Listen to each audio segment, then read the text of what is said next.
Vedanta civil service academy Indore में आपका स्वागत है। ये लेक्चर करेंट का है और आज हम समझेंगे अभी वर्तमान में जो प्रधानमंत्री मोदी जी ने एक योजना लॉन्च की है, उस योजना का नाम है प्रधानमंत्री सूर्योदय योजना। ठीक है, तो इसमें हम चर्चा करेंगे, चर्चा में क्यों है, चर्चा में क्यों है ये समझेंगे। पीएम यानी प्रधानमंत्री सूर्योदय योजना क्या है ये समझेंगे। सोलर ऊर्जा की आवश्यकता भारत को क्यों पड़ी ये समझेंगे। सोलर एनर्जी में राज्यों की स्थिति क्या है, ठीक है। और साथ ही साथ जितने भी पीटी फैक्ट होते हैं जो आपके एग्जाम की दृष्टि से, वो मेंस हो या प्री हो, उसकी दृष्टि से महत्वपूर्ण हो, उसे भी इसमें इंक्लूड किया गया है। तो प्लीज पूरा लेक्चर वॉच कीजिए। ये ट्वीट किए थे पीएम जी ने, ठीक है, अपने ट्विटर अकाउंट से। अगर आप इसी पढ़ लेते तो आपका जो मेंस जो पीटी होगा यूपीएससी का, उसके भी यहाँ से क्वेश्चन हल हो जाएंगे, ठीक है। और जो पीटी होता है एमपीएससी का, उसके तो हो ही जाएंगे, परंतु यूपीएससी हो जाएंगे। यूपीएससी कभी भी योजना को उठा के वो कूट में मार देता है, ठीक है। जैसे कि बता रहा हूँ आपको, जैसे ट्वीट किया था सूर्यवंशी भगवान श्री राम के लोकार्पण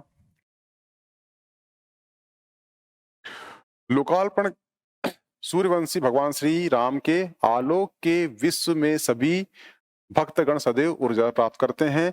आज अयोध्या में प्राण प्रतिष्ठा के शुभ अवसर पर मेरा ये संकल्प हुआ कि भारतवासियों के घरों की छत पर उनका अपना एक सोलर रूफटॉप सिस्टम हो। अयोध्या से लौटने के बाद मैंने पहला निर्णय लिया कि हमारी सरकार है वो 1 करोड़ घर, कितने 1 करोड़ घर पर रूफटॉप सोलर लगाने के लक्ष्य के साथ प्रधानमंत्री सूर्योदय योजना आरंभ करेगी। इससे गरीबी मध्यम वर्ग का बिजली बिल तो कम होगा ही, साथ ही साथ भारत ऊर्जा के क्षेत्र में आत्मनिर्भर बनेगा, ठीक है। तो आप देखना, ये होगा पहला कुट, ठीक है, ये होगा दूसरा कुट, ठीक है, और ये हो जाएगा तीसरा कुट, ठीक है, और ये हो जाएगा चौथा कूट, ठीक है। और ये चारों कूट को दे देगा और ये बोलेगा इसमें से कितने सही हैं, कितने गलत हैं, 1 सही है, 2 सही है या चारों सही है। तो ये इस प्रकार से कूट से उठा के ही वो यूपीएससी के बाद क्वेश्चन कर लेता है, ठीक है। इसमें पहला क्या था, राम मंदिर जो है, यानी कि राम अयोध्या में जो प्राण प्रतिष्ठा हुई है, उसी के शुभ अवसर पर एक योजना लॉन्च की है। योजना कौन सी है, प्रधानमंत्री सूर्योदय योजना। अगर आपसे मध्य प्रदेश पीएससी हर समय डेट पूछता है कि कौन सी योजना किस तारीख को लॉन्च हुई, तो आपको इसमें याद नहीं करना है कि सूर्योदय जो योजना है, पीएम सूर्योदय योजना, ये कब लॉन्च हुई है, याद नहीं करना है। सिंपल सा लॉजिक उठाना, राम मंदिर जिस दिन भगवान राम की जिस तारीख को प्राण प्रतिष्ठा हुई है, उसी दिन प्रधानमंत्री सूर्योदय योजना लॉन्च की गई है। यहाँ पे वर्ड यूज किया गया है प्राण प्रतिष्ठा। ये वर्ड क्यों यूज किया गया है, क्योंकि जो मूर्ति बनती है वो मूर्ति एक पत्थर का टुकड़ा ही होती है, परंतु जब उसे मंदिर में स्थापित की जाती है और मंत्रों उच्चारण द्वारा उसका सुदृढ़ किया जाता है, तो उसमें ऐसा कहा जाता है कि जो ईश्वर होते हैं उसमें उनके प्राण आते हैं, प्राण प्रतिष्ठा होती है, प्राण की स्थापना होती, इसलिए यहाँ पे वर्ड यूज किया गया है प्राण प्रतिष्ठा। एक चीज और, इस योजना का नाम प्रधानमंत्री सूर्योदय योजना ही क्यों है, इस योजना का नाम सूर्यवंशी योजना ही क्यों, यानी कि सूर्य उदय योजना ही क्यों रखा गया। तो देखना, उसका एक पौराणिक महत्व है। पौराणिक महत्व ये है कि जो सूर्य देवता थे उनका विवाह हुआ संज्ञा से। संज्ञा के 2 पुत्र हुए, उसमें से एक हुए यम, जो यमराज होते हैं, ठीक है, और एक हुए वत्सो मनु। वत्सो मनु की 9 पुत्र हुए और एक पुत्री हुई थी। 9 पुत्र हुए थे और एक पुत्री हुई थी। पुत्री का नाम था इला। और जो 9 पुत्र में से सबसे बड़े पुत्र कौन थे, वो थे इक्ष्वाकु, नाम था उनका। उन्हीं इक्ष्वाकु में बाद में चलकर एक राजा हुए, उनका नाम हुआ राजा दशरथ। राजा दशरथ के बाद उनके जो पुत्र हुए, उनके 4 पुत्र हुए, उसमें से 4 पुत्र में से सबसे बड़े पुत्र का नाम क्या था, राजा राम, जिसे भगवान राम भी कहा जाता है। ठीक है, और उन्हीं जो राजा राम थे उन्हीं के वंशज हुए हैं बाद में कौन, मानधाता। और मानधाता जो हैं इनका इनके दो पुत्र हुए, एक हुए हैं पुरुकुत्स और एक हुए हैं मुचुकुंद। पुरुकुत्स जो थे इनका विवाह हुआ था किससे, नर्मदा से, और ऐसा कहा जाता है कि इन्होंने नर्मदा को नाम दिया था रेवा, और रेवा नाम हमें मिलता है किसमें, सतपथ ब्राह्मण में मिलता है। नर्मदा को शंकर यानी कि भगवान शंकर की पुत्री भी कहा जाता है। हुआ क्लियर, ठीक है। और दूसरे पुत्र कौन थे मानधाता के, वो थे मुचुकुंद। मुचुकुंद ने नगरी बसाई थी कौन सी, मानधाता नगरी, अपने पिता के नाम की नगरी बसाई थी, और उसे वर्तमान में कहा जाता है, क्या कहा जाता है, उन्हें वर्तमान में कहा जाता है ओमकारेश्वर। और ओमकारेश्वर में वर्तमान में एक मूर्ति की स्थापना की गई है, उसे मूर्ति कहा गया है, वननेस एकात्मा की मूर्ति कहा गया है। और वो किसकी मूर्ति है, वो मूर्ति है आदि गुरु शंकराचार्य की। और जो ओमकारेश्वर है वहां पे विश्व का सबसे बड़ा फ्लोटिंग सोलर प्लांट स्थापित किया गया है। ठीक है, तो इसीलिए भगवान राम जो है सूर्य वंशी थे, इसलिए यहां पे नाम रखा गया है क्या, प्रधानमंत्री सूर्य उदय योजना। हुआ क्लियर। और सूर्य से हमको मिलती है एनर्जी, उसी एनर्जी को सोलर प्लांट के माध्यम से बनाई जाएगी बिजली, और बिजली कहाँ आएगी, वो घर में आएगी। जब वो घर में आएगी तो जो आपका बिल 1000 रुपए आता है, आज कितना आता है, मान लो 1000 रुपए आता है, जब आपके छत में सोलर प्लेट लग जाएगी और वो बिजली आपके घरों में आएगी तो आपका बिल ऑटोमेटिकली कम होकर कितना हो जाएगा, वो हो जाएगा 300 हो जाएगा। हुआ क्लियर, ठीक है। जब बिल 300 हो जाएगा आपका, तो यहाँ पे कितने पैसे बचे, यहाँ पे बचे आपके 700 बचे। और ये 700 क्या करोगे, ये 700 आप अपने जीवन स्तर यानी कि लिविंग स्टैंडर्ड पे खर्च करोगे। यानी कि एक योजना आपके जीवन में किस प्रकार से प्रभाव डालती है ये मैंने बताया अभी। हुआ क्लियर, ठीक है। अब चल लेते हैं फैक्ट में। आपको याद रखना है 22 जनवरी 2024 को योजना लॉन्च हुई है। लॉन्च क्यों हुई है, क्योंकि उसी दिन अयोध्या में प्राण प्रतिष्ठा की गई थी, इसलिए सूर्य उदय क्यों रखा गया है, कि भगवान राम सूर्यवंशी थे। कितने घर किया गया, कितने घरों, 1 करोड़ घर, यानी कि 1 CR घरों पर क्या किया जाएगा, सोलर प्लेट लगाई जाएगी छत पर, और उनसे बिजली उन्हीं घर को मिलेगी, जिससे उनका बिल कम होगा। बिल कम होने से उनकी जो मंथली जो खर्चा था बिल का वो कम हो जाएगा, और उनका लिविंग स्टैंडर्ड में उच्च स्तर आएगा, क्योंकि जो बिल था अब वो अपना जो पैसा बचेगा वो पैसे को अपने जीवन स्तर में सुधार करेंगे। हुआ क्लियर। अब चलते हैं नेक्स्ट। ये है 22 जनवरी, पूरी कहानी बता चुका हूं आपको मैंने, ठीक है। इसका उद्देश्य क्या है, उद्देश्य क्या है, उपभोक्ताओं के छत पर सौर पैनल उपलब्ध कराना। ठीक है, घरों को बिजली की आपूर्ति करना। हुआ क्लियर। जिससे क्या होगा, घरों में बिजली आपूर्ति होगी और आपका जो इलेक्ट्रिसिटी बिल है पर मंथ वो कम हो जाएगा। जब कम होगा तो आपकी जो मंथली जो व्यय था उसमें कम आएगा, जो पैसा बचेगा वो अपने जीवन स्तर में सुधार करोगे, इससे ये प्रभाव पड़ेगा आपके जीवन स्तर में। सौर ऊर्जा क्षेत्र में भारत को आत्मनिर्भर बनाना, ये इसका क्या हो गया, उद्देश्य हो गया।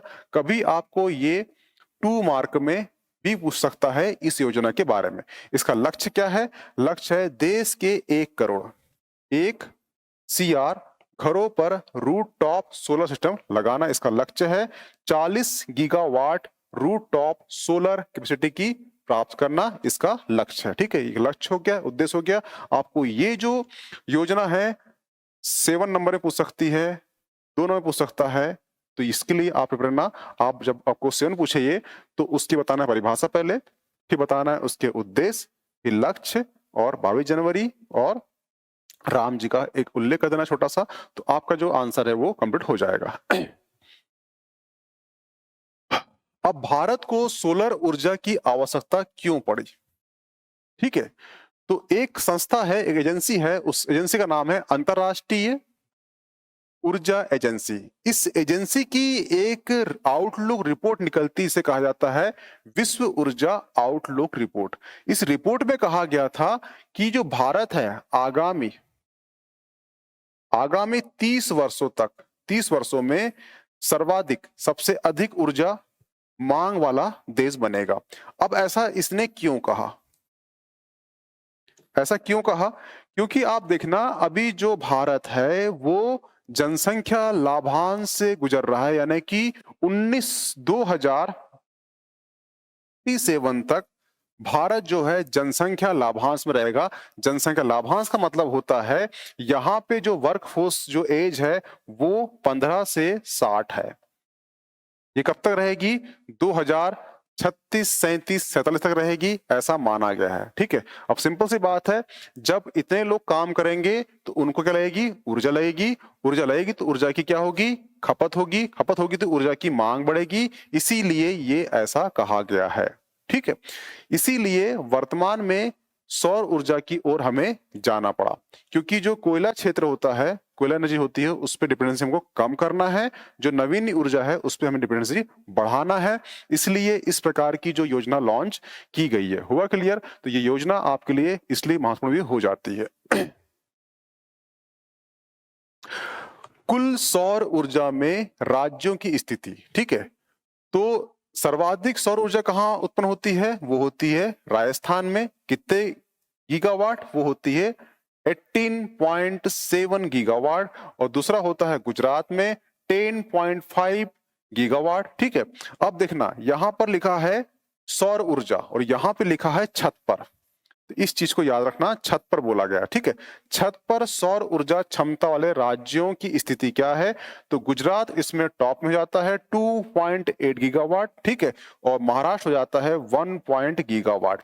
अगर आपको क्वेश्चन आता है सूर्य उदय, प्रधानमंत्री सूर्य उदय योजना, तो आपको ये दो कंटेंट वहां पे इंक्लूड करना चाहिए। कहां पर? मेंस के जो 7 मार्क का आएगा या 11 मार्क का आएगा, तो उसमें आपको ये कंटेंट आपको यूज करना है, क्योंकि ये आपको मेंस के लिए होगा। हुआ क्लियर? गुजरात जो है छत पर सौर ऊर्जा क्षमता राज्यों में टॉप पर है। कितनी ऊर्जा उत्पन्न होती है? 2.8 गीगावाट गुजरात में। महाराष्ट्र कितनी होती है? 1.7 गीगावाट। तो ये आपका मेंस कंटेंट में होगा।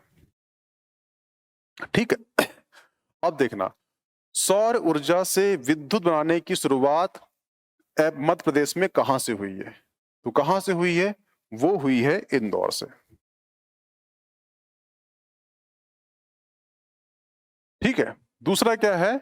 सौर ऊर्जा से संचालित मध्य प्रदेश का पहला एयरपोर्ट, वो क्या है? अहिल्याबाई। अहिल्याबाई अंतरराष्ट्रीय हवाई अड्डा।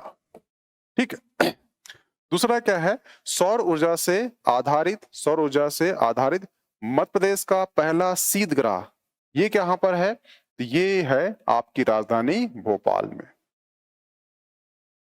ठीक है, देश का पहला सौर ऊर्जा पार्क। ठीक है, देश का सौर ऊर्जा पार्क कौन सा है? तो वो है गणेशपुरा। गणेशपुरा। ठीक है, ये कहां पर है? ये है राजगढ़ में है।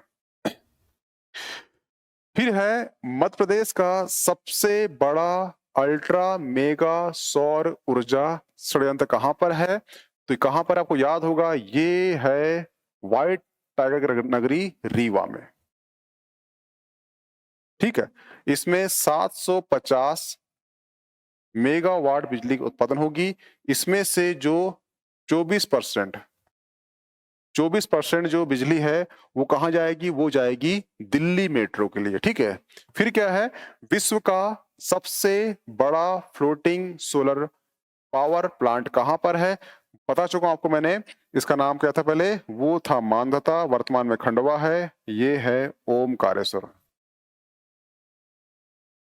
ओमकारेश्वर। ठीक है, देश की पहली सोलर सिटी कहां पर है? तो वो है सांची।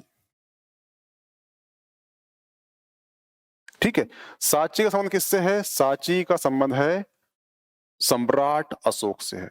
ठीक है, और यहाँ पे स्तूप भी है, बुद्ध स्तूप भी है। तो ये चीज भी याद रखना। और वही देश की और एमपी की पहली सौर सिटी यानी सोलर सिटी भी कहलाती है। तो इतने फैक्ट थे आप कौन से? सोलर जो योजना आई है प्रधानमंत्री सूर्योदय योजना कितने इफेक्ट हो सकते हैं एग्जामिनेशन से, वो मेंस कंटेंट में हो या आपका प्री कंटेंट में हो, वो मैंने इंक्लूड कर दिया है। तो प्लीज इसे आप लिख लीजिए, क्योंकि ये आपका पीडीएफ में नहीं आ पाएगा। एक चीज रखना, जो सांची है, सांची में जो सोलर सिटी है सांची की, इसका लोकार्पण किया गया था, इसका लोकार्पण किया गया था 6 सितंबर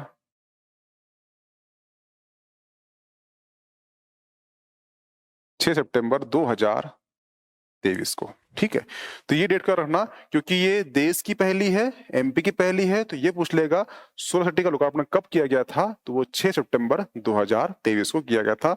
पीएससी कई बार क्या होता है, ऐसी डेट उठा लेता है, इसलिए आपको बता दिया हूँ। ठीक है, तो ये आपको पीडीएफ जो है श्री वेदांता के टेलीग्राम चैनल में प्राप्त हो जाएगी, तो प्लीज ज्वाइन कर लीजिए। Okay, thanks.